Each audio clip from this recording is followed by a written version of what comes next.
Assalamualaikum warahmatullahi wabarakatuh. Kita berjumpa lagi dalam diskusi kebangsaan kali ini. Sebagai narasumber, Bapak Maijen Purnawirawan Tritamtomo. Selamat datang, Pak. Kita akan bahas lagi masalah kebangsaan, Pak.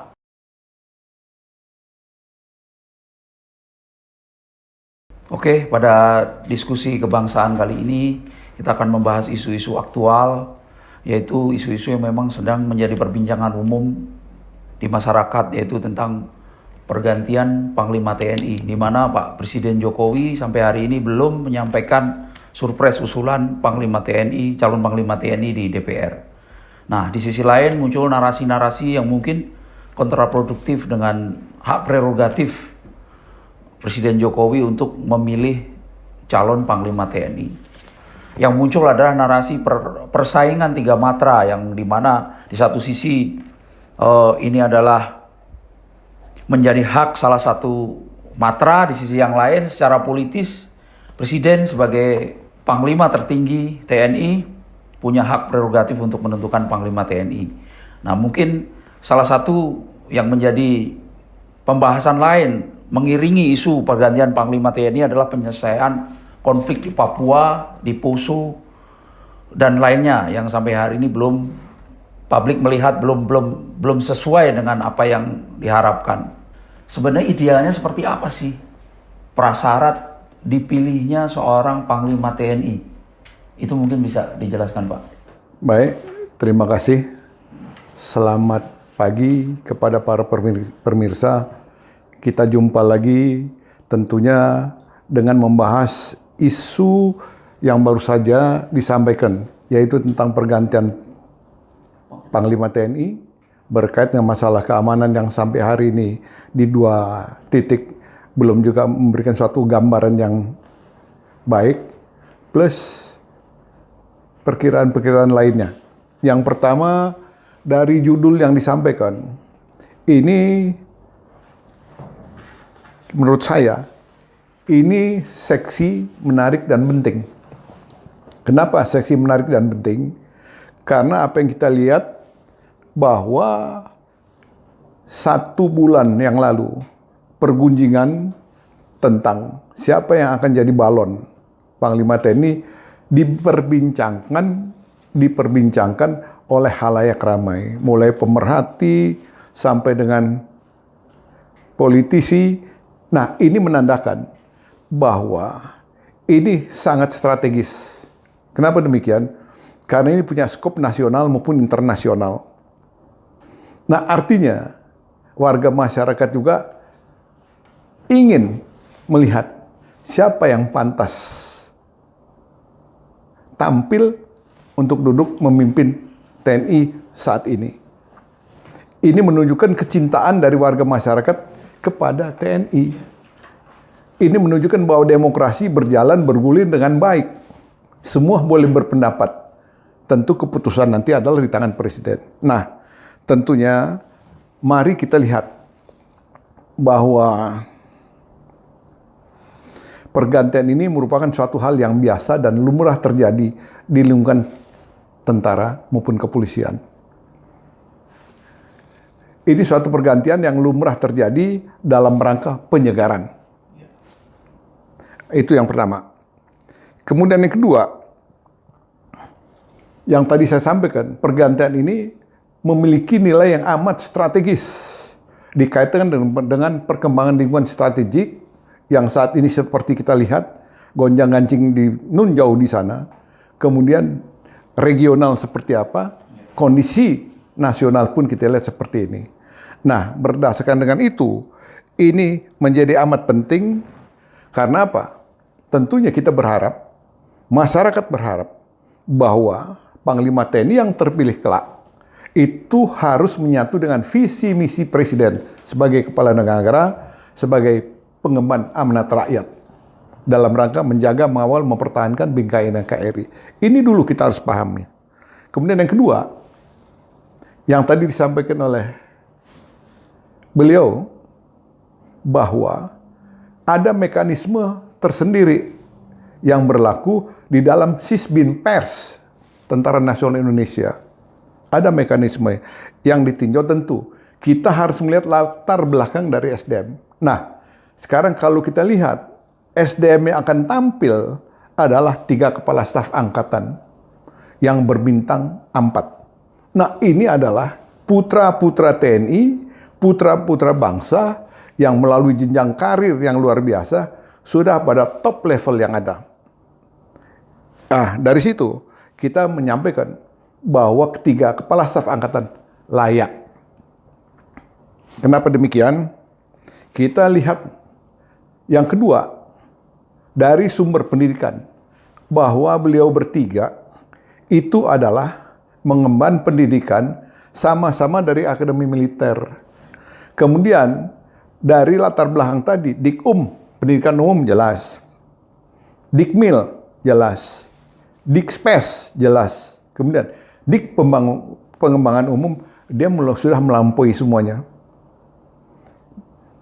Sampai dengan yang terakhir Sesko, sampai yang kemudian Lemhanas.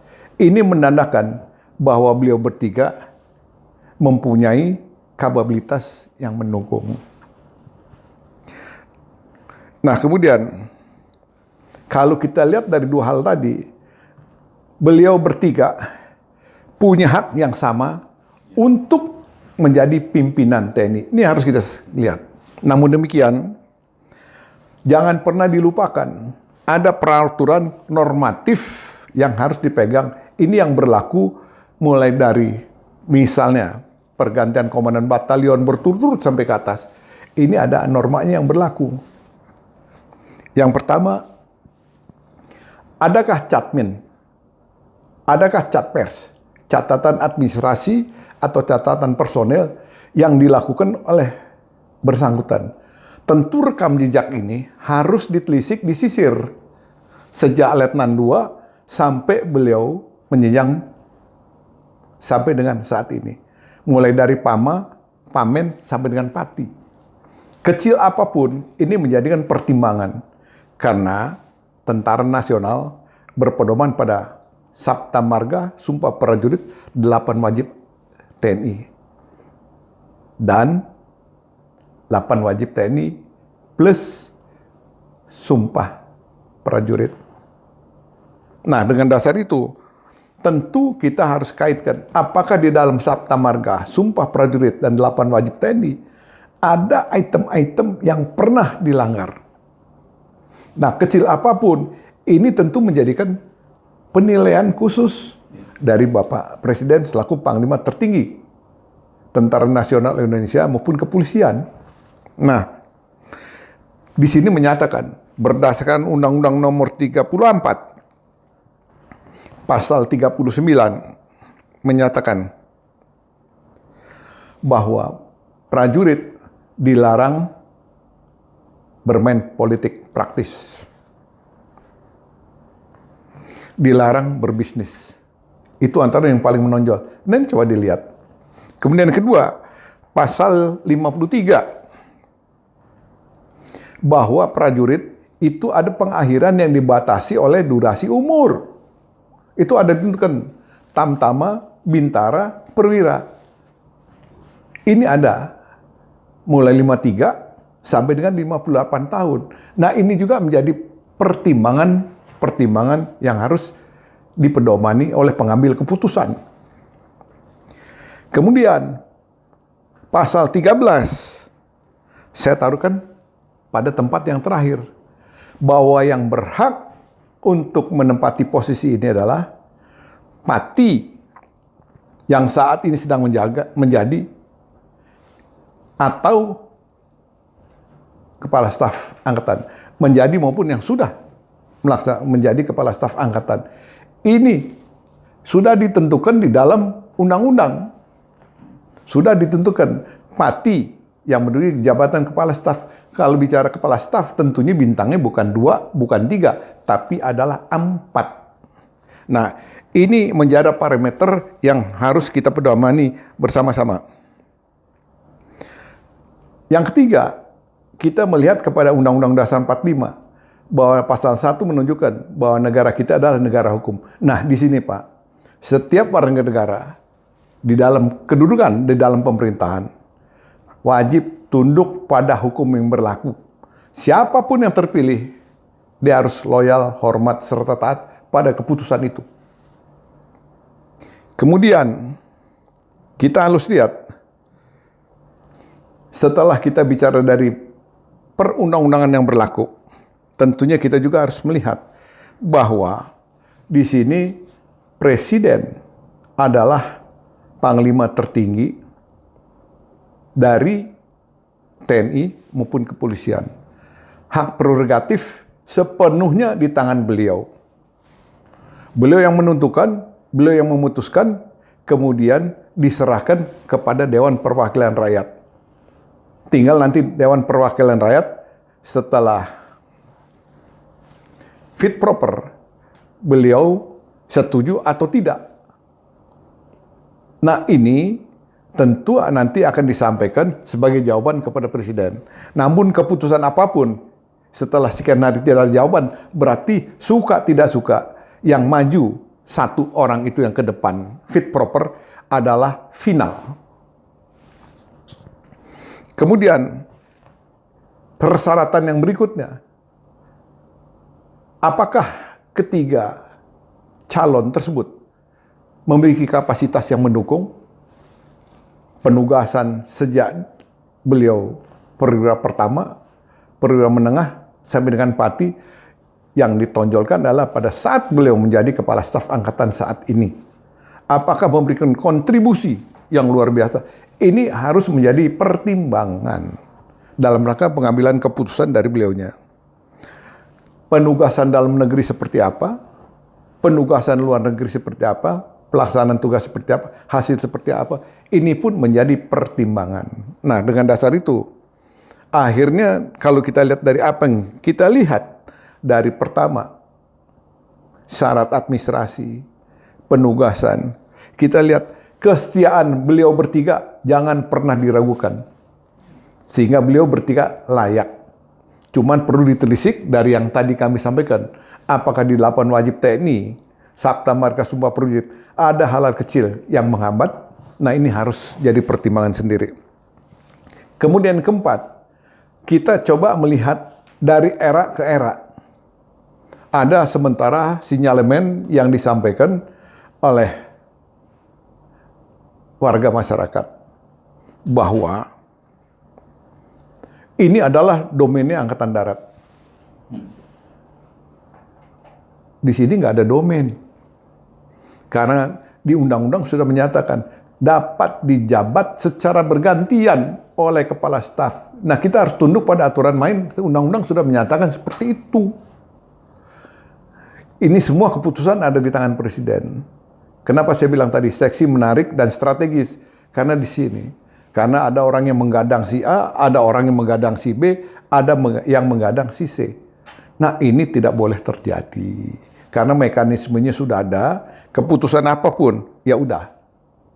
Nah, kalau kita lihat dari era ke era, kalau Angkatan Darat sudah 9 kali. Mulai dari Pak Yusuf, kemudian terakhir adalah Bapak Gatot Nurmantio, ini Angkatan Darat. Di bawah Pak Yusuf itu jelas, Pak Tri Sutrisno, Pak Edi Sudrajat berturut-turut ke bawah, itu 9. Kemudian dari Angkatan Laut kita lihat 2, Pak Widodo, kemudian adalah Pak Agus Hartono.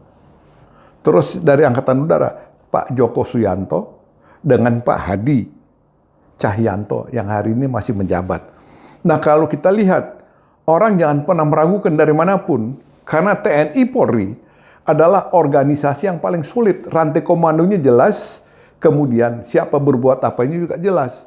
Loyalitas sudah ditaker. Nah, oleh karena itu, dari mekanisme yang ada, kita serahkan saja sepenuhnya dari apa yang kita bicarakan hari ini dan yang berkembang di masyarakat secara umum, bahwa presiden adalah penentu.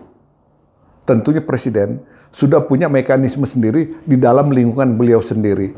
Kita serahkan pada beliau. Siapapun yang jadi adalah putra terbaik yang terpilih dari yang paling baik. Karena dia punya tugas pokok amat luar biasa. Kemudian kita jangan pernah lupa, kita perlu mengucapkan terima kasih kepada berbagai pihak yang telah memberikan kontribusi dengan menggadang-gadang tadi. Ini menunjukkan bahwa demokrasi kita ini jalan. Kepedulian masyarakat kita ingin memilih Panglima TNI yang terbaik, ini terwujud. Karena mereka menginginkan bahwa Panglima TNI adalah sosok yang punya karakter. Bukan NATO. Not action, talk only. Ngambil keputusan, nggak berani. Ini nggak boleh.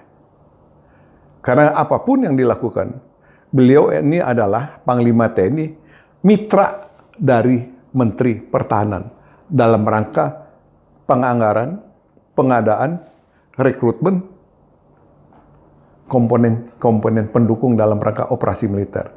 Jadi ini orang yang fleksibel, luas, tapi punya prinsip. Tidak ada salah satu di atas segalanya.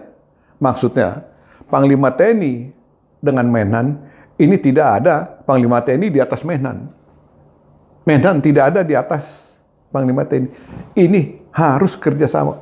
Undang-undang dasar memberikan pertimbangan atas keputusan Menhan, Panglima TNI memberikan pertimbangan A, B, C, D kepada Menhan. Sehingga keluarannya apapun dalam rangka pengadaan, itu Panglima TNI sudah bisa memberikan jawaban kepastian kepada Matra Darat, Laut, Udara tentang Alpalhankam yang dibutuhkan untuk melaksanakan fungsi asasinya dengan benar. Jadi ini harus terpilih orang yang punya karakter dan punya keberanian untuk menyatakan yang benar itu benar, yang salah itu salah. Jadi kita tidak menginginkan orang bermain politik praktis yang akhirnya ini yang menjadi kerugian besar buat tentara. Karena lingkungan strategik mengharuskan terpilih orang yang terbaik. Ini menurut saya. Demikian, Pak. Ya, mungkin satu hal yang menarik, Pak ya. Narasi-narasi yang muncul ya, mungkin itu di belakangnya adalah kepentingan politik, adalah seakan-akan bahwa mekanisme giliran 3 matra itu harga mati, Pak. Padahal Bapak tadi kan menjelaskan ada banyak berbagai macam pertimbangan di situ. Mungkin ketika harus ini menjadi upaya untuk menjelaskan kepada publik bahwa sebenarnya posisinya seperti apa sih, ataukah memang benar-benar bahwa giliran 3 matra itu menjadi satu hal yang harga mati, atau banyak pertimbangan lain. Mungkin dilihat dari, malah Bapak tadi bilang ini dari waktu perwira pertama dia sudah dilihat bahwa dia akan menjadi Panglima TNI. Apakah seperti itu, Pak? Itu menjadi harga mati. Karena kan muncul juga semacam pertanyaan atau mungkin narasi juga bahwa kalau misalnya seorang tentara yang dia berpangkat bintang 3, bisakah dia menjadi Panglima TNI? Nah, mungkin bisa dijelaskan, Pak. Baik, ini menjadi menarik. Karena di undang-undang sudah mengisyaratkan bahwa yang berhak untuk tampil sebagai Panglima TNI adalah pati yang menduduki jabatan atau pernah menduduki jabatan sebagai kepala staf. Artinya, bintang 2, bintang 3 ini supaya paham bahwa walaupun Anda digadang-gadang oleh siapapun, aturan main adalah seperti itu. Namun demikian, kalau negara sedang terjadi gonjang-ganjing, situasi merah, bisa saja menunjuk bintang 2 atau bintang 3 yang kaitannya dengan masalah diskresi, dicari orang yang terampil. Tapi hari ini seluruhnya adalah dalam kondisi normal. Kalau kondisi normal yang dipakai aturan yang berlaku tadi. Pati yang pernah atau sedang menduduki jabatan kepala staf angkatan. Jadi kalau orang menggadang-gadang, silahkan menggadang-gadang, tapi itu seperti pungut merindukan bulan. Kalau normanya dilaksanakan dengan benar. Demikian. Ya, mungkin kalau terkait mekanisme giliran 3 matra itu apakah harga mati, Pak? Begini, pergantian itu semuanya tinggal berada di atas pertimbangan presiden. Bisa matra darat, bisa matra laut, bisa matra udara. Tinggal presiden yang menentukan. Keputusan apapun itu adalah keputusan final dan kita wajib loyal. Demikian.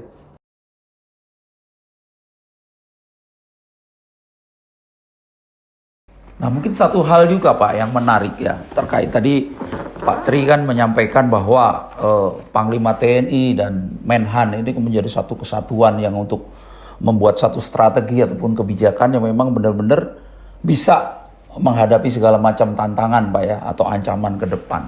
Nah, mungkin untuk kalau kita bicara postur TNI Pak, ini sekarang kan berkembang atau mungkin ada macam-macam berita ataupun mungkin klaim Pak ya, bahwa TNI kita ini TNI terkuat gitu. Nah, mungkin Bapak bisa menyampaikan apakah benar seperti itu? Karena kan tentunya ada beberapa parameter-parameter yang bisa menilai sebegitukah kekuatan TNI kita untuk mungkin terkait dengan pergantian Panglima TNI, karena kan tetap itu akan menjadi tugas dan kewenangan Panglima TNI untuk menciptakan, memang secara ideal kan kita menciptakan TNI yang kuat gitu Pak. Mungkin bisa dijelaskan terkait parameter-parameter ini Pak. Baik. Jadi kalau dari pertanyaan yang disampaikan, ada pernyataan yang disampaikan oleh anak bangsa bahwa TNI terkuat di Asia Tenggara dan lain sebagainya. Dengan pernyataan itu, tentunya kita mengucapkan terima kasih. Kan begitu. Namun demikian, kita harus coba bedah. Kita bicara secara umum. Kalau kita bicara postur, tentunya tidak pernah akan lepas dari kekuatan, kemampuan, dan pola gelar, serta teknologi yang mendukung. Nah, tentunya harus dibedah sampai dengan ke situ. Nah, ditambah lagi, kalau kita harus berhati-hati menyampaikan, kita kuat, ya kita simpen di hati. Tapi kita harus mempersiapkan yang saya bilang tadi, postur tadi harus dilengkapi, disiapkan, dan dibina. Sehingga dia punya kemampuan untuk melakukan satu manuver sesuai dengan doktrin yang ada. Nah, doktrinnya ada. Doktrinnya ada. Kita apakah akan bertahan? Apakah kita akan menyerang? Apakah kita akan tuspur? Apakah kita akan melakukan perang berlarut di darat? Ini harus postur tadi dihadapkan kepada ini, siap atau tidak. Kemudian, tentunya kita juga harus ingat, ini juga harus dihadapkan kepada manakala terindikasi kita bukan negara ofensif, tapi kita punya doktrin defense strategis. Manakala kita mau dipukul, kita harus mukul dulu di pangkalannya. Ini tolong, jangan pernah lupa. Manakala dari serang di pangkalannya lolos, kita pukul di perjalanan. Dengan siapa? Angkatan Laut. Angkatan Udara yang tadi di daerah mereka sendiri. Kemudian begitu lolos, pertempuran di darat. Nah, di sini matra darat. Dengan segala kekuatan yang ada, plus apa yang dicanakan baru-baru ini gelar 3.200 personel kurang lebih. Ini plus berturut nantinya seperti itu. Nah, ini harus ditelisik dari itu. Apakah kita ini yang tadi disampaikan dengan postur tadi, kuantitas. Yang kedua, apakah kualitas? Apakah juga realitasnya seperti itu? Nah, kita harus hati-hati di sini. Kita bicara dengan realita yang ada. Nah, oleh karena itu, dengan pendapat bahwa kita yang terkuat, saya setuju. Tapi tolong, kita juga harus berbenah diri dan menyiapkan diri maksimal. Ini, untuk menutupi celah ini, ada langkah strategis yang memang dibuat oleh Menhan. Luar biasa. Dengan cara tadi, pengadaan alutsista dan pengembangan alutsista yang dilakukan oleh industri pertahanan kita. Ini kenapa tadi Panglima TNI yang nanti akan ditunjuk dan menjadi tapuk pimpinan TNI tertinggi harus mampu mengkomunikasikan diri dengan Kementerian Pertahanan. Supaya sinergisitas tadi harus terbentuk melalui K3I yang sering kita sampaikan. Gagal total manakala K3I dikaitkan dengan ego sektoral pejabat ini akan punah. Sehingga apa yang tadi disampaikan itu akan gugur manakala kita sombong dengan diri kita sendiri. Ini saya ngatur. Saya yang punya hak. Nggak boleh. Kemitraan tadi tetap harus dibangun. Karena apa? Visi yang disampaikan oleh Bapak Presiden sudah jelas. Kita harus melakukan pengembangan Alpha-Hankam melalui investasi pertahanan. Bukan berarti beli nggak boleh. Boleh. Boleh. Jadi apa langkah yang diambil oleh Menan, udah baik, udah tepat, tinggal disinergikan dengan Matra melalui Panglima TNI. Jadi begitu, Pak. Ya. Mungkin pertanyaan selanjutnya, Pak. Ini satu isu juga yang menarik ya terkait postur TNI tadi ya.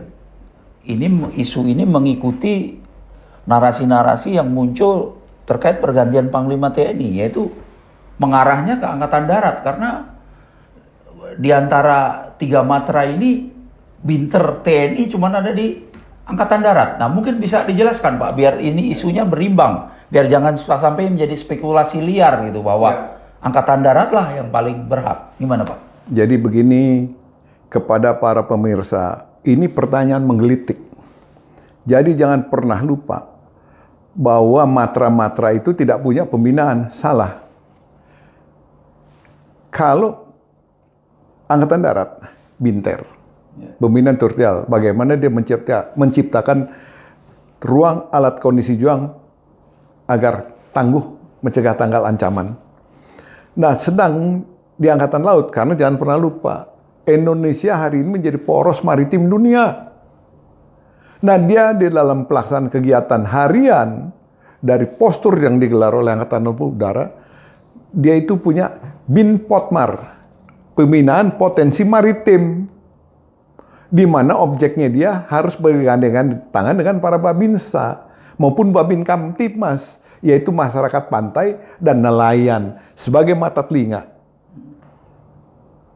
Kemudian yang kedua, teman kita Angkatan Udara, ada juga BINPOT, kedirgantaraan. Di dalamnya termasuk teman-teman kita dari FASI, itu early warning, apa yang dia lihat didengar, masuk ke bawah. Nah, tinggal Panglima yang terpilih mampu mengintegrasikan informasi itu menjadi keterangan.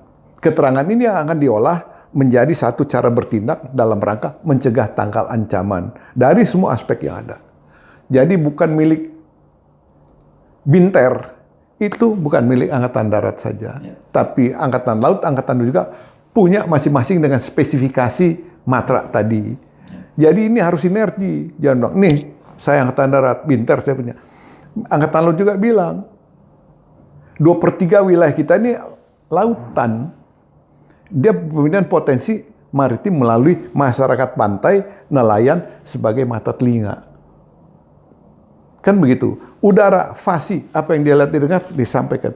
Ini masuk kepada Puskodal TNI untuk ditindaklanjuti dalam rangka cara bertindak yang paling tepat untuk menghadapi ancaman yang mungkin.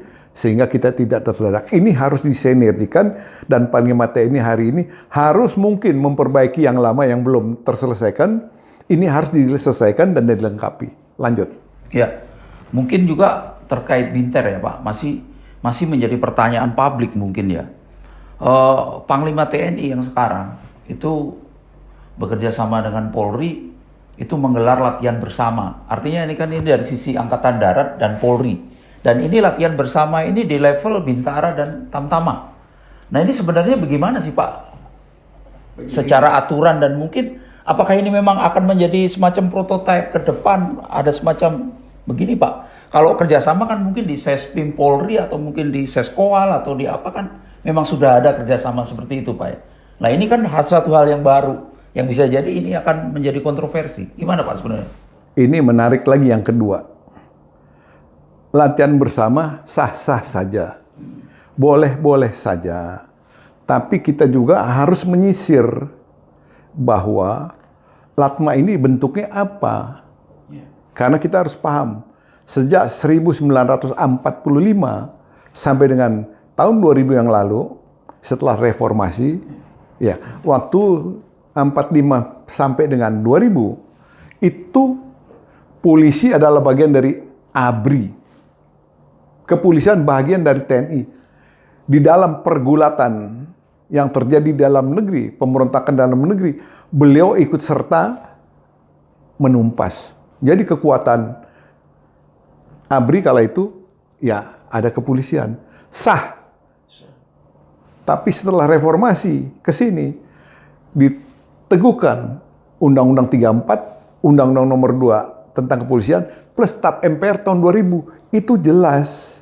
Jadi sekarang kalau mau latihan untuk Tamtama Bintara, apakah dalam rangka penutupan, pembentukan secata, pembukaan bersama-sama, begitu dia mau penutupan juga bersama integrasi supaya kemanunggalan ini terbentuk, supaya menghilangkan gesekan di lapangan bersama teman-teman dari STPDN.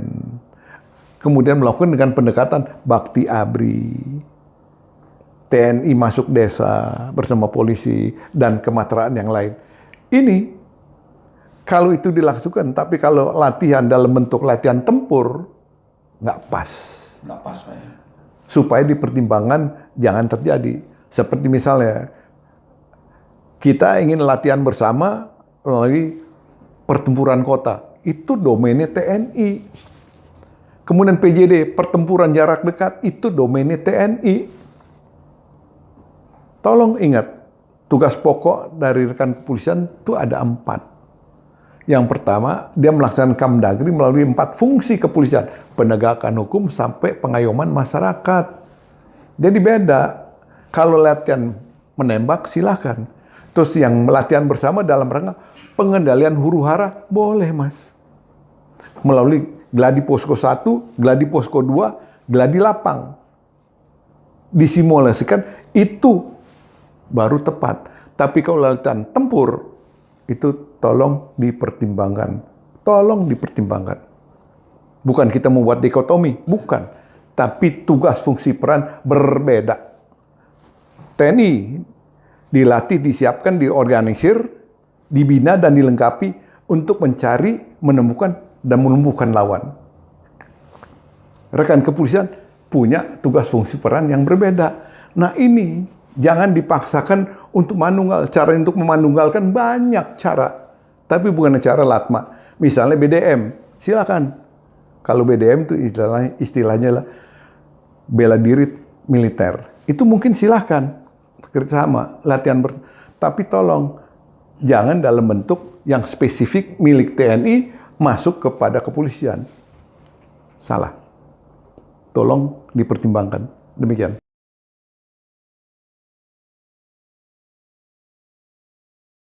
Oke, mungkin satu pertanyaan lagi Pak terkait peran, fungsi dan juga mungkin kebijakan-kebijakan yang nanti akan dihasilkan atau ditelurkan oleh Panglima TNI yang akan datang dan yang sekarang. Mungkin satu hal yang menjadi pertanyaan publik Pak, ada namanya Kohanutnas Pak. Sampai hari ini itu kan memang ada di TNI itu kan ada Pak ya. Cuman seberapa besar sih perannya dan seberapa strategiskah ini Kohanutnas ini, sehingga ini harusnya tentunya akan menjadi perhatian Panglima TNI yang akan datang. Nah mungkin Bapak bisa jelaskan seberapa penting dan strategiskah ini, sehingga ini harus sebenarnya benar-benar dibangun dan dikembangkan sesuai dengan postur TNI Pak. Mungkin bisa dijelaskan Pak. Baik, ini yang menarik yang ketiga, bahwa di dalam struktur organisasi TNI itu ada yang namanya Komando Pertahanan Udara Nasional. Ini di dalam pelaksanaan tugasnya, ini terintegrasi.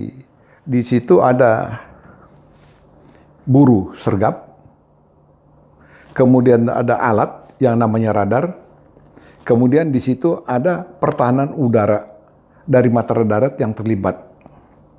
Nah ini sangat penting dan strategis, khususnya dalam rangka intercept.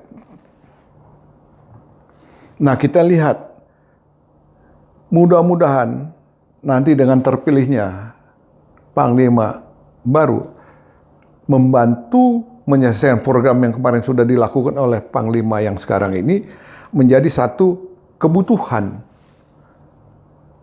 Makanya Menan cari pesawat ke negara tetangga, antara lain untuk kepentingan ini.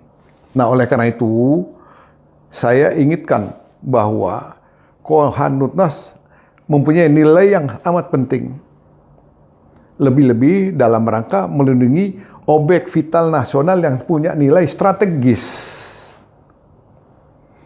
Kita ambil contoh bagaimana di wilayah Jawa Tengah, lebih tepat di wilayah Cilacap, di situ ada kilang minyak milik Pertamina yang minyaknya 2/3 untuk konsumsi Pulau Jawa. Kalau tidak salah, saya minta maaf. Tapi yang kita lihat hari ini, yang ada adalah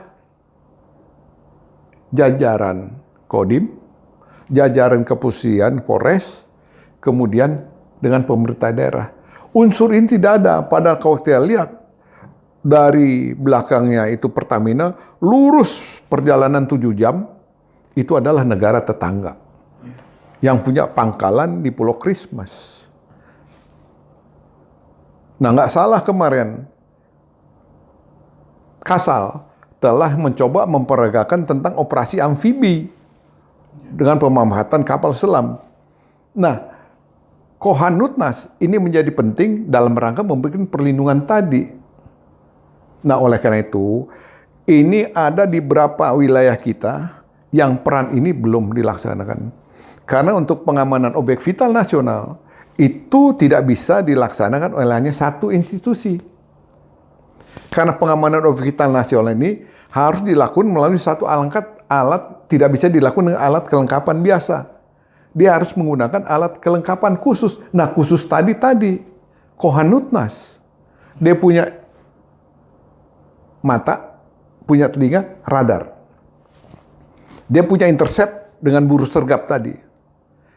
Dengan perangkat yang ada di bawah. Kemudian Hanut, pertahanan, artileri pertahanan udara. Nah, ini jangan sampai kita punya Kohanutnas, tapi dibilang kita punya Kohanutnas. Hanut pasif. Di atas kertas ada, tapi perannya nggak nampak. Ini nggak boleh. Siapa yang akan melindungi? Nah, ini harus menjadi agenda dari pejabat baru. Kalau kita berharap supaya beliau ini melengkapi yang kemarin sudah ada, diperbarui, kemudian disiapkan dalam rangka mencegah tangkal penyusupan dari pihak luar. Demikian.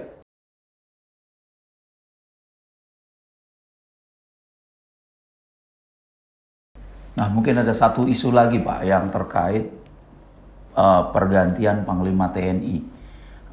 Terkait ada namanya komponen cadangan, Pak, ya, yang kebetulan kemarin sudah dilantik ya oleh Presiden Jokowi, ada sekitar 3.100 sekian, Pak, ya.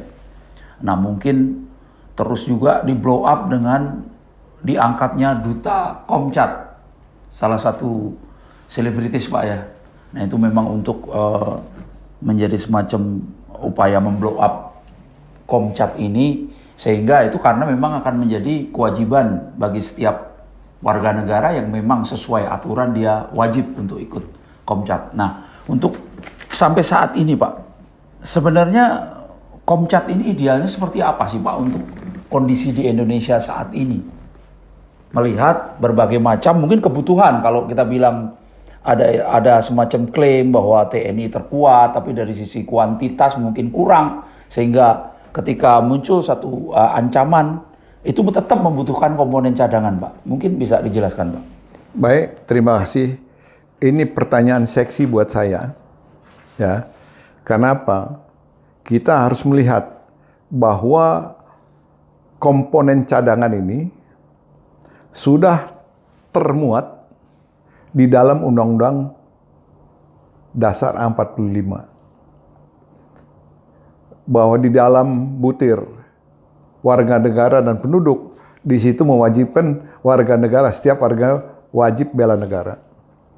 Kemudian di pasal 30 ada yang menyampaikan bahwa setiap warga wajib dan berhak untuk bela negara.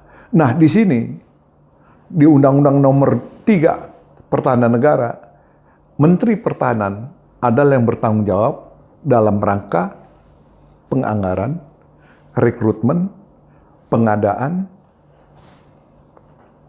sampai dengan Bintek Inhan. Itu beliau. Nah, oleh karena itu dikuatkan lagi dengan Undang-Undang Nomor 23 2019 tentang pengelolaan sumber daya nasional untuk pertahanan negara.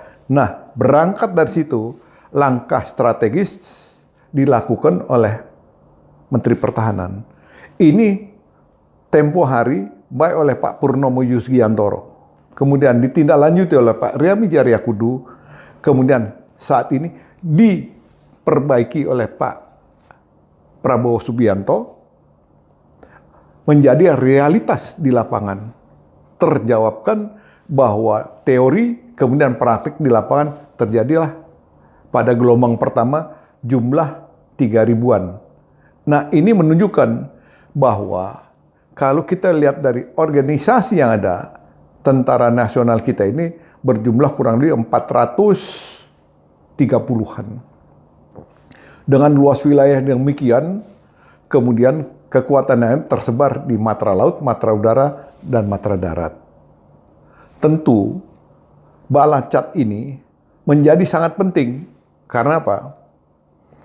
Panglima TNI adalah sebagai pengguna dari kekuatan Balacat itu untuk mengoperasionalkan dalam kondisi merah. Jadi Panglima TNI di sini. Nah, oleh karena itu kita selalu ingatkan bahwa Panglima TNI harus sinergi dengan Menteri Pertahanan. Karena beliau yang merencanakan, tapi Panglima TNI memberikan pertimbangan tentang bagaimana Balacat ini dipersiapkan. Dilatih, disiapkan, diorganisir, kemudian dilengkapi, baru dibina. Nah, tentu di sini selaku pengguna, Panglima TNI juga harus memahami bahwa Balacat ini menurut Konvensi Gabungan Jenewa Den Haag, ya, itu adalah komponen yang namanya lah kombatan. Nah, kalau kombatan, kalau dia nanti dimasukkan sebagai kekuatan pengganda melakukan operasi militer, tentu perlakuannya sama dengan yang punya atribut dan lain sebagainya. Dia bisa dibunuh atau terbunuh. Nah, ini yang kaitannya pembinaan tadi seperti apa. Nah, ini Balacat ini adalah kekuatan pengganda buat komponen utama. Nah, kalau kita bicara komponen pendukung, komponen cadangan, itu ada Polri, Menwa, dan lain sebagainya. Nah, dalam rangka pelatihan, pembekalan, ini harus memang Panglima TNI mengikuti. Karena tadi penggunanya adalah beliau.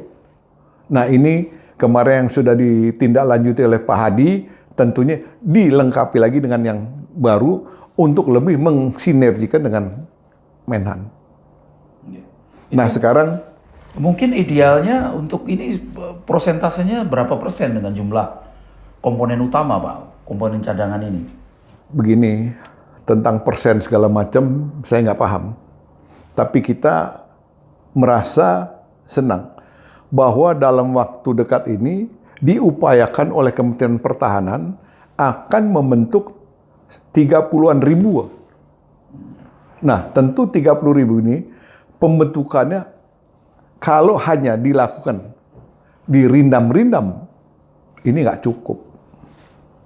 Nah, oleh karena itu sebaiknya komponen cadangan ini juga dilatih selain dirindam-rindam, juga di SPN, Sekolah Polisi Negara. Kemudian di tempat STPDN. Namun, hanjarnya, kurikulumnya juga harus terintegrasi. Gumiltih pengajarnya juga harus punya pemahaman yang sama.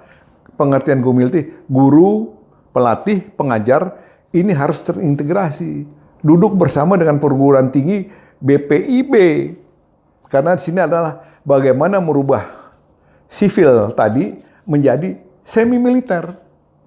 Rela berkorban berarti di sini adalah pemantapan nilai-nilai kebangsaan ini harus ditanamkan. Jadi pembekalan juga fisik berapa persen, non fisik berapa persen. Kemudian bagaimana nanti pengeterapan di lapangan. Nah, ini harus benar-benar disiapkan oleh Panglima TNI. Setelah nanti ini siap, Panglima TNI akan menggunakan kepada satuan mana, wilayah mana. Ini. Jadi sebaiknya jangan terpusat, harus tersebar. Karena apa?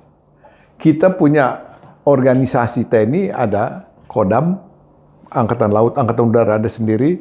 Kemudian kita juga akan baru membentuk Kogab Wilhan. 1, 2, 3. Nah ini sebagai kekuatan ini tersebar di wilayah itu. Sehingga manakala terjadi sesuatu masalah, dia bisa diberdayakan secara optimal. Demikian. Oke Pak, terkait Komcat Pak, ini kan memang menjadi kewenangan Kemenhan ya, Menhan dalam hari ini untuk urusan perekrutan, terus juga pembinaan dan juga mungkin pengawasan Pak ya. Dalam kondisi saat ini di Indonesia seperti ini atau dengan organisasi TNI yang seperti ini, mampukah Pak Kemenhan kalau dibebanin sedemikian luas tanggung jawab untuk pembentukan ataupun pembinaan dari Komcat ini Pak? Mungkin juga dari sisi anggaran, karena penganggaran TNI sendiri kan memang menjadi kewenangan Kemenhan gitu Pak. Ya, sejauh apa kalau kita bisa mengukur kekuatannya sampai sejauh apa untuk bisa menjalankan kewenangan itu gitu Pak di Kemenhan sendiri untuk Komcat ini gitu Pak. Begitu. Ya. Baik, ini menarik. Bahwa di Undang-Undang Nomor 3 Hanak sudah disampaikan bahwa sistem pertahanan kita adalah semesta. Artinya di sini melibatkan kementerian, lembaga, instansi terkait plus masyarakat. Jadi Kemenhan tidak berdiri sendiri. Nah, di sini diminta goodwill peran serta dari kementerian lembaga lain untuk bersama-sama memikirkan ini. Hari ini pembentukannya seperti apa, nanti pembinaannya bagaimana. Karena di sini juga diberi alat kelengkapan khusus dan lain sebagainya. Nah, ini tentu Kementerian Keuangan, Bappenas harus ikut serta memikirkan dan duduk bersama. Kemhan hanya menyampaikan, saya akan membangun sekian, butuh sekian, mampu nggak negara? Apalagi negara saat ini sedang menghadapi masalah ekonomi yang cukup mendapatkan perhatian. Nah ini kira-kira harus balance. Nah sekarang yang kedua, apakah Kementerian Pertahanan mampu secara sendiri melakukan pengawasan pembinaan? Saya berani menyatakan tidak mampu. Dia harus sinergi dengan kementerian lembaga maupun matra. Kalau bilang matra, tentu kita juga harus memanfaatkan mitra seperti teman-teman dari kepolisian. Harus bersama-sama. Karena ada fasilitas yang memang harus kita pakai, yaitu seperti SPN. Tapi konsekuensi dari situ, gumilti hanjarnya sampai dengan pengajar, metode pengajar, harus sinergi. Karena untuk membuat ini pakai ongkos. Tidak bisa pakai anggaran Kementerian Pertahanan. Harus ada penganggaran memang yang diturunkan kepada Kementerian Pertahanan, tapi posnya adalah pos dalam rangka pembentukan balacat. Karena di situ mulai kaki sampai kepala dilengkapi. Sampai perangkat perorangan dilengkapi semua. Ini menjadi tangan. Sampai nanti pembinaan pakai anggaran. Nah, tentu di sini adalah dari Kementerian Keuangan, Bappenas yang turut serta harus membantu Kementerian Pertahanan supaya tepat sasaran. Kemudian yang ketiga, Kemhan tidak akan mampu kalau dia sebagai one man show di lapangan. Nah, oleh karena itu, ini sejak 2002 yang lalu, bahwa Kodam selaku PTF Dephan, yang sekarang Kemhan, itu pelaksanaan tugas Kemhan, itu lolos dibebankan kepada Kodam tidak mampu. Akhirnya ditarik kembali ke Mabes TNI, akhirnya dikembalikan kepada Kemhan. Nah, tinggal sekarang, supaya dalam pembentukan balacat merata di seluruh wilayah tanah air, itu Kodam hanya bisa memberikan supervisi maupun kegiatan berkait masalah teknik-teknik dasar kemiliteran, pembinaan, pengawasan. Namun pengawasan tidak bisa sepenuhnya karena Kodam selaku Kota Maop dan Kota Ma Pembinaan itu punya tugas yang multi kompleks. Nah, sebaiknya saran dari saya, Kemhan supaya membuat kantor perwakilan Kementerian Pertahanan di daerah.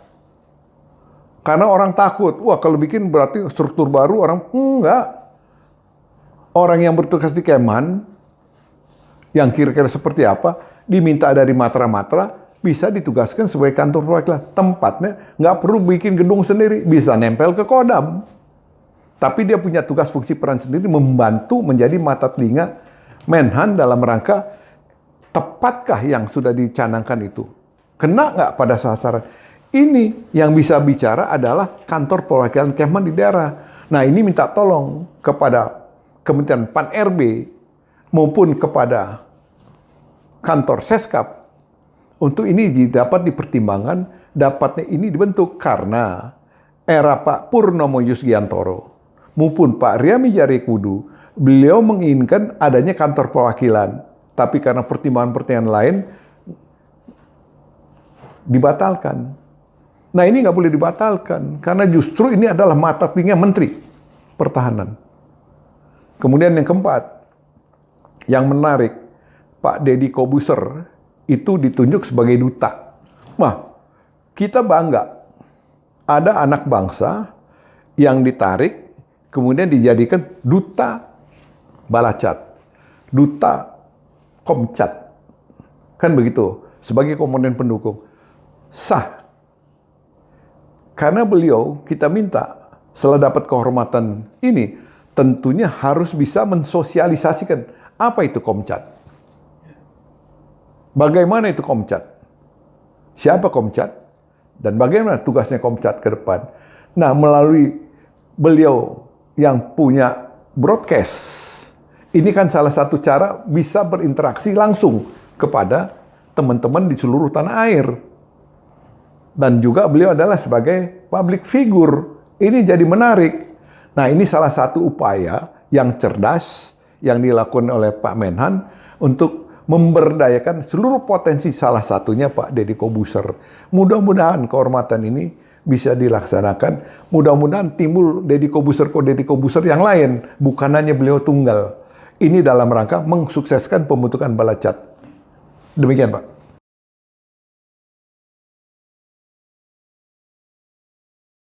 Mungkin ada satu permasalahan yang mungkin masih terkait juga dengan pergantian Panglima TNI, Pak ya.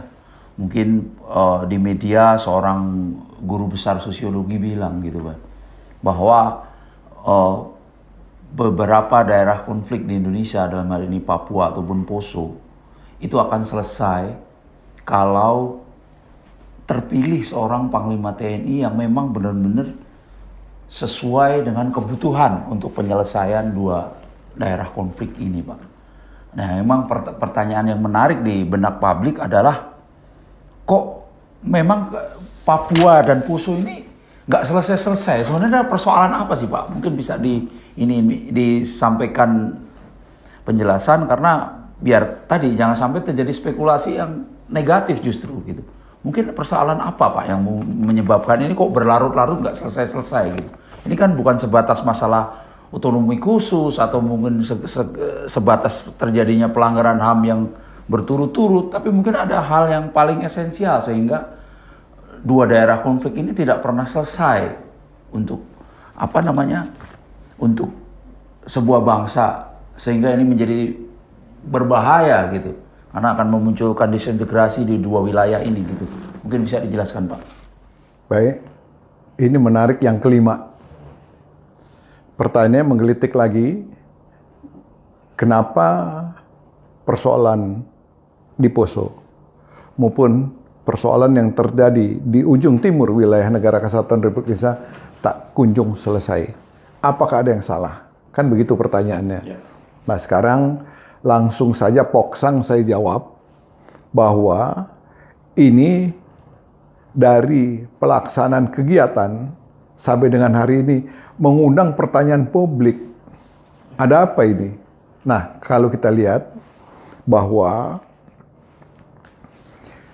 Panglima TNI ditunjuk bukan berdasarkan kepentingan. Kalau kepentingan bisa kepentingan politik. yang dipegang adalah politik negara. Menyelamatkan negara bangsa dari segala ancaman baik yang datang dari dalam maupun dari luar. Itu dia harus tahu. Dia harus punya nyali, punya keberanian. Jadi jangan lagi takut dampak dari reformasi yang lalu. Ini civil society. Ini civil society. Kita tarik ke belakang dulu. Ini civil society. TNI di kandang aja. Ini nggak benar. Ini nggak benar. Tolong teman-teman semua, para pemirsa yang mungkin lihat tayangan ini, tolong lihat dan baca undang-undang yang berlaku. Satu, Undang-Undang Administrasi Pemerintahan. Yang kedua, Undang-Undang tentang Penanggulangan Konflik Sosial. Yang ketiga, Undang-Undang tentang Keadaan Bahaya. Kemudian tolong baca peraturan pemerintah tentang permintaan bantuan. Tambah lagi Undang-Undang 34 tentang TNI, kemudian Undang-Undang Nomor 2 2002 tentang Kepolisian Republik Indonesia. Jadi di sini sudah ada amanat yang tertuang di dalam undang-undang itu bahwa eskalasi dan penanganan itu jelas.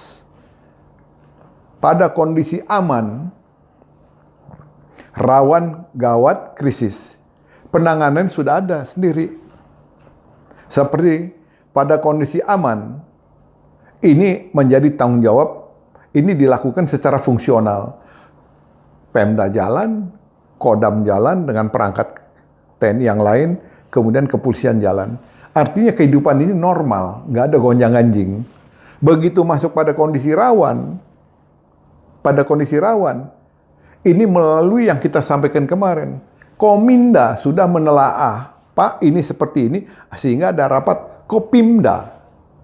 Gubernur Tetek Bengek itu semua hadir, menyampaikan keputusan, Pak di daerah saya ada seperti ini, saya tidak mampu karena sendi-sendi kehidupan terganggu, kemudian kehidupan mulai bergeser. Pak, tolong, di sini tabuk pimpinan kepolisian. Beliau selaku Pangkop, silakan. Dibantu oleh Kodam, dibantu oleh Pemda, dan perangkat-perangkat teknis lainnya di lapangan. Ini dilaksanakan secara terpadu.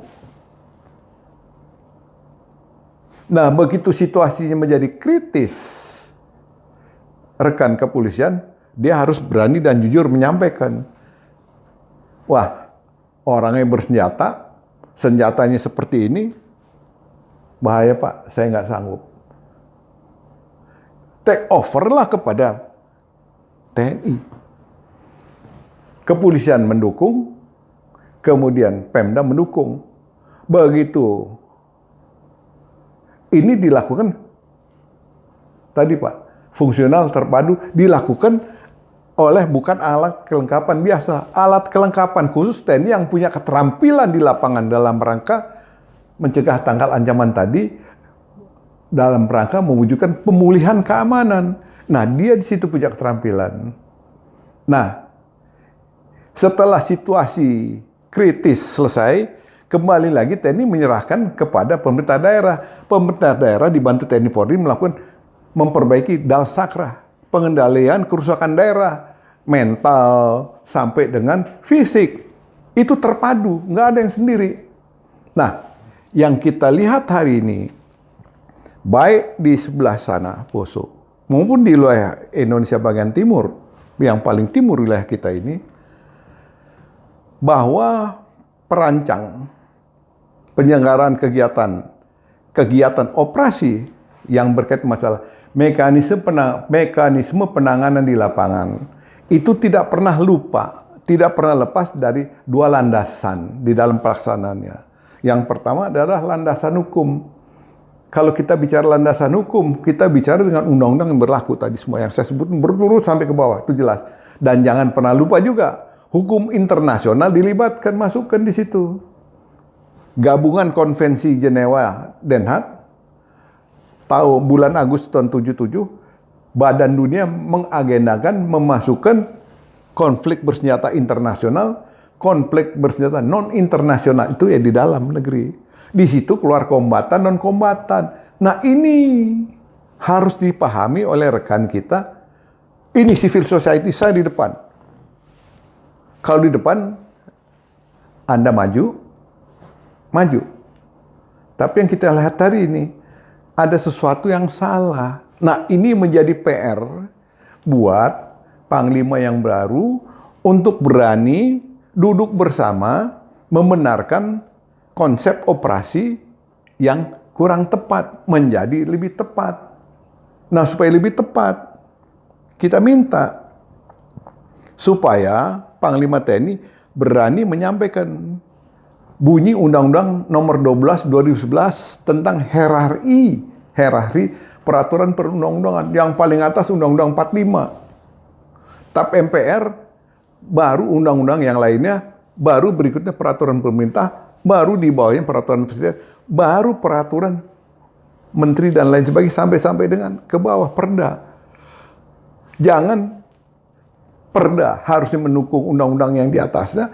Ini peraturan, misalnya peraturan Kapolri, peraturan Panglima TNI, menabrak undang-undang di atas. Ini gugur. Baca pasal 5 sampai dengan pasal 9. Ini harus dipahami dulu. Penanganan eskalasi, penanganan dan tanggung jawab dikaitkan dengan undang-undang yang berlaku. Nah, di sini dengan pemisahan tadi TNI Polri di posisi mana setelah tahun 2000? Di sini TNI berdiri sendiri. Nah, di sini harus ada kata legowo. Jangan digowo sendiri. Ini salah. Harus legowo. Oh ya, ini bukan domain saya. Nah, kalau ini dia anggap civil society, dia yang berhak hari-hari terjadi korban di lapangan. Kita tidak menginginkan. Nah, di sini Panglima TNI harus duduk bersama. Kalau dulu namanya Muspida di wilayah itu, tapi dengan terlebih dahulu melakukan konsep operasi di sini, kemudian komunikasikan dengan wilayah di sana. Karena tadi ini harus dirubah. Apa sih operasi pokoknya? Operasi pendukungnya apa sih? Jangan sekarang masing-masing bikin sendiri. Tidak terintegrasi. Ini masuk di landasan operasi tadi. Yang pertama, landasan hukum, ini yang mendukung dan harus. Kemudian di sini, kita memposisikan landasan pelaksanaan di lapangan. RO-nya satu, tapi jangan RO ini dibikin masing-masing. Dari tamu-tamu bikin sendiri, Bapak bikin sendiri, Bapak bikin sendiri, Bapak bikin. Jadi selera sendiri penanganan di masalah. Ini nggak akan ketemu.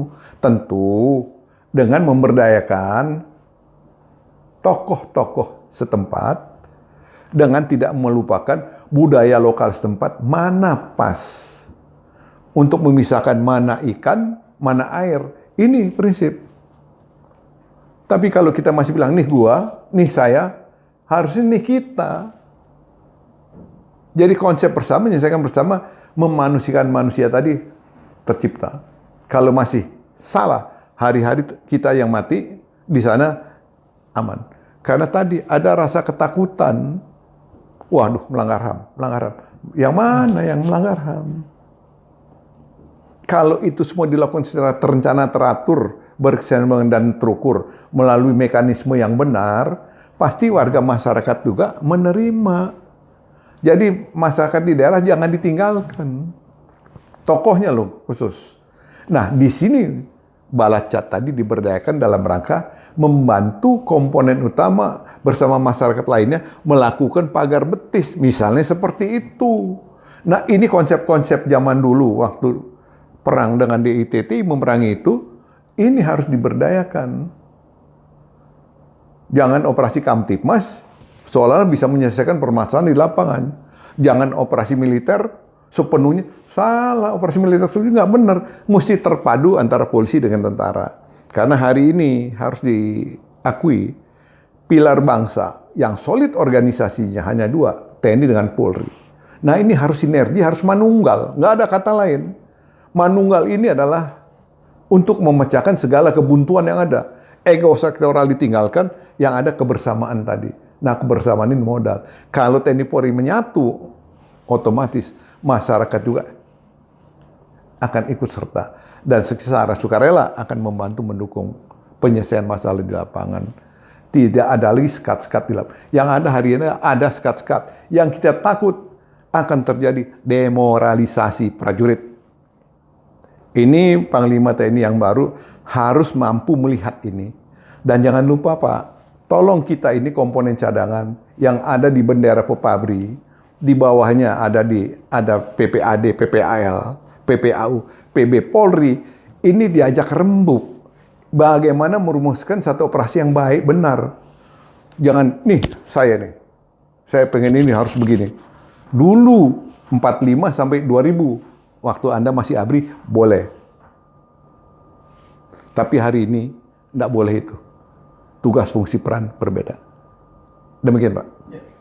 Nah, mungkin satu hal ya, Pak, terkait ada landasan hukumnya, terus landasan operasi, mungkin redefinisi, mungkin kalau kita bicara Papua, Pak, redefinisi KKB, kelompok kriminal bersenjata, diubah menjadi kelompok teroris, itu apakah sudah ideal atau justru ini kontraproduktif, Pak, dengan tadi yang Bapak bilang legowo ini kan nanti kan landasan operasional ini jadi kewenangan Polri atau kewenangan TNI.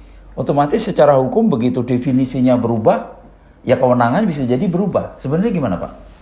Jadi begini, ini tentang kata yang distempelkan kepada orang-orang yang tidak sepaham dengan pemerintah. Ini kita harus luruskan. Kenapa kita harus luruskan? Tadi di awal saya sudah menyampaikan, tolong rekan-rekan perwira di dua institusi tadi membaca dulu Undang-Undang Pemda, Undang-Undang Penanganan Konflik Sosial, Undang-Undang tentang Keadaan Bahaya, Undang-Undang Nomor 34, Undang-Undang Nomor 2 2002, plus Peraturan Pemerintah tahun 60 tentang permintaan dan bantuan militer.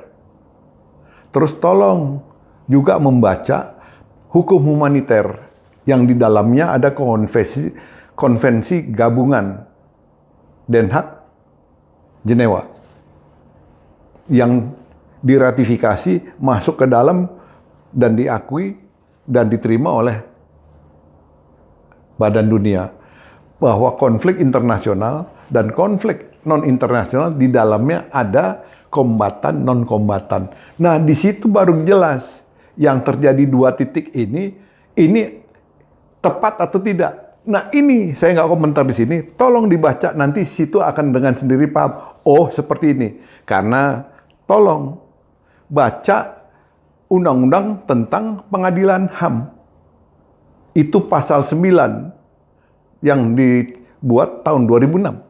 Baca di situ bahwa segala keputusan apapun harus dikaitkan dengan undang-undang yang berlaku baik nasional maupun internasional. Nah, ini di hukum pengadilan HAM, di buku Undang-Undang Pengadilan HAM sendiri menyatakan seperti itu. Kok kita menampik? Jangan bawa ego sektoral. Hari ini kita pengen bingkai NKRI ini aman, nyaman. Stabilitas keamanan terbangun, ekonomi stabil, rakyat senang. Tidak ada anasir yang bisa masuk untuk memecah belah bangsa ini. Tapi kalau kita aparat keamanan ini masih ego sektoral, celaka 12. Celaka 12 kita. Nah, ini supaya disadari oleh masing-masing mangku kepentingan yang tertinggi untuk membaca yang saya sampaikan tadi. Kalau itu sudah dibaca, baru kita buat konsep bersama. Tanpa itu, kita akan terus seperti ini. Anggaran negara yang bisa di-switch ke tempat lain terpaksa untuk operasi ini. Ini operasi militer, operasi apapun bentuknya, ini makan anggaran yang besar. Nah, oleh karena itu, menata dengan memanfaatkan para purnawirawan ABRI yang di dalam ada PPAD, PPAL, PPAU maupun PB Polri. Plus pengamat militer. Kalau ya dengan pemerhati lainnya. Supaya ini kita konsep operasi komprehensif. Jadi tidak bisa lagi dipolitisir oleh pihak yang tidak suka. Ini yang nggak tahu, sok tahu, akhirnya terjadi perpecahan. Ego sektoral tetap menonjol. Ini domain saya. Nggak ada domain. Ini domain kita bersama untuk membangun bangsa secara bersama-sama. Demikian, Pak. Ya. Terima kasih Pak Tri Tamtomo sudah menyampaikan pencerahan pada pemirsa sekalian terkait pergantian Panglima TNI. Jadi Pak Tri tadi meluruskan berbagai macam spekulasi liar yang melatar belakangi narasi-narasi pertentangan terkait dukung-mendukung di pergantian Panglima TNI ini. Nah mungkin sebelum kita akhiri, mungkin Pak Tri ingin menyampaikan closing statement, disampaikan kepada pemirsa sekalian, yang mana tujuannya adalah kembali lagi untuk memperkuat persatuan dan kesatuan bangsa. Monggo Pak Tri. Baik, saya mengucapkan terima kasih yang tak terhingga kepada pembawa acara. Beliau cerdas sekali untuk pertemuan pada kali ini. Karena jangan lupa oleh para pemirsa sekalian bahwa di penghujung bulan ini, tepatnya pada tanggal 28 Oktober, itu adalah peringatan Hari Sumpah Pemuda. Bagaimana kita sebagai anak bangsa untuk ingat bahwa walaupun kita berbeda-beda, tetap satu. Pengikatnya, satu nusa, satu bangsa, satu bahasa. Jangan apa yang sudah diperjuangkan oleh pendiri bangsa, kita abai karena kita hanya punya kepentingan sesaat. Justru kepentingan sesaat itu akan dimanfaatkan oleh pihak yang tidak bertanggung jawab untuk membangun perpecahan. Nah tolong, Hari Sumpah Pemuda yang akan dilakukan 28 Oktober itu momentum untuk kita bersama-sama semua elemen anak bangsa bergandengan tangan, merapatkan barisan, menatap masa depan yang lebih cerah melalui satu visi misi yang dilakukan oleh pemerintah dalam rangka pembangunan nasional seutuhnya. Oleh karena itu, kepada para pihak yang ingin mengganggu terwujudnya keselamatan bangsa ini, urungkan niat itu. Kasihan bangsa ini sedang berjuang satu untuk melawan COVID-19, kemudian kedua untuk melawan ketimpangan ekonomi yang sekarang sedang dibangun, diusahakan oleh pemerintah untuk maju dan bisa memberikan kesejahteraan yang diharapkan. Yang kedua, kami mohon dan berharap kepada Panglima yang terpilih, tolong apa yang kami tadi sampaikan, tolong diingat, kemudian direnungkan oleh para staf. Mungkin ini menjadi bahan masukan dalam rangka memperbaiki semua konsep yang ada menjadi satu konsep bersama yang bisa memajukan dan meniadakan ancaman. Ingat, pendiri bangsa berpesan, satu untuk semua, semua untuk satu. Taruh ada, taruh kau, satunya kata dengan satunya perbuatan. Demikian, terima kasih. Terima kasih Pak Tri Tamtomo hari ini telah menjabarkan berbagai hal terkait intinya adalah persatuan dan kesatuan, kebersamaan kita semua seluruh anak bangsa. Terima kasih atas perhatian para pemirsa sekalian. Kita tunggu di episode berikutnya diskusi kebangsaan kita bersama Pak Tri Tamtomo. Terima kasih. Assalamualaikum warahmatullahi wabarakatuh. Waalaikumsalam.